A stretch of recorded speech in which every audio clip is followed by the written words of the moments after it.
It's 8:22. I've been looking forward to this conversation ever since we started feeling extra tremors, it felt like, off the coast. SFU Geologist John Clague is with us. Good morning. Good morning, Jody. Thanks for getting up early for us. My pleasure. So let's dive right into this, because people are talking about earthquakes. There are all sorts of articles going viral that say the big one's coming. It's coming.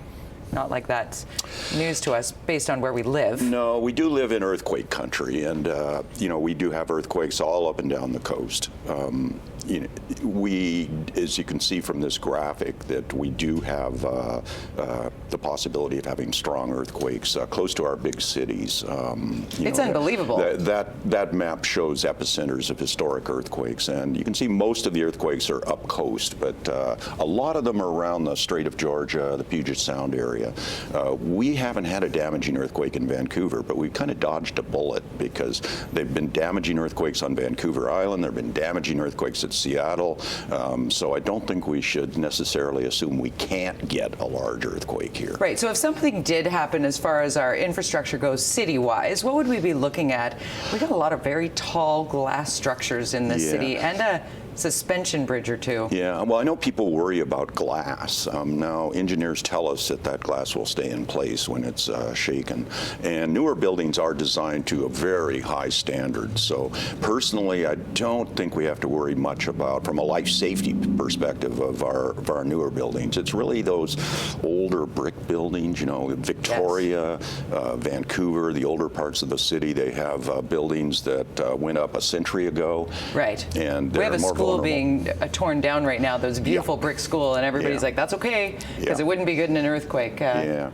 Well, we live in an area where beneath our feet, the geology, the materials are very different. So we can actually get differences in ground shaking in Metro Vancouver of 3 or 4 times. And we refer to this as seismic amplification. It's a function of the soils and the way the earthquake waves pass up through to the surface, that you can actually produce very high ground motions in some areas of the city and not in others. Let's look at the high-risk areas, I guess. We've got this map that we hear about it all the time, a lot of sediment on the Fraser, the mouth of the Fraser River. We're looking at the red zones here. What are we expecting in these red zones? Well, that big red blob around Richmond and Delta is really kind of signaling what we refer to as liquefaction, and that's a phenomenon that occurs when the ground shakes, where the subsurface materials actually turn from a solid to a liquid.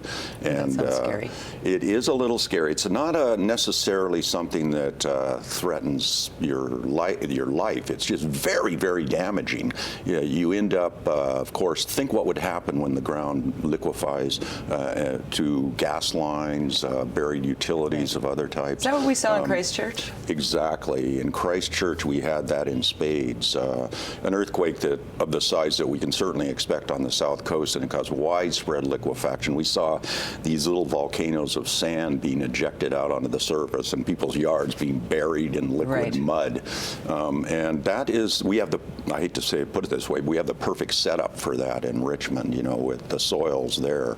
And I don't want to terrify people in Richmond. It's not like the whole city is going to slide into the sea, but you will get a lot of damage. Right. And when you think about it, we have such important infrastructure on the Fraser Delta, the airport, the ferry terminal, the public Delta transit, port, density.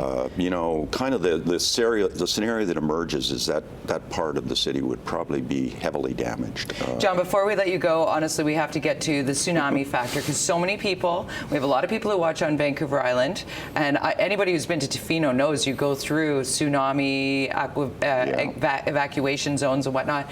Talk a little bit about what it would mean to Vancouver Island to have a big earthquake off the coast that sparks a tsunami, and what it would be like for those in Metro Vancouver. It's sort of, I would say, a good news story, unless you happen to live in Tofino or Ucluelet. That's where you would see these very high waves. But the tsunami's got to work its way up Juan de Fuca Strait and through the islands at the south end of the Strait of Georgia, and it really does diminish in size. So within the Strait of Georgia, that tsunami would be only 1 to 2 meters, and it would not be, it's not our big problem. Our big problem is the ground shaking from the earthquake. That's good to know, because many of us, when we do hear of an offshore earthquake, and here there's no tsunami warning. We all think, okay, well, I don't have to run up the closest mountain here in the lower mainland. No, and you'd also have many hours. It takes many, many hours for that tsunami from the point where it's generated to reach Vancouver. SFU geologist John Clague keeping us calm and prepared and aware of what would happen when an earthquake strikes in our area. Thank you for being here, sir. Thank you, We do Jody. certainly appreciate it. Yeah.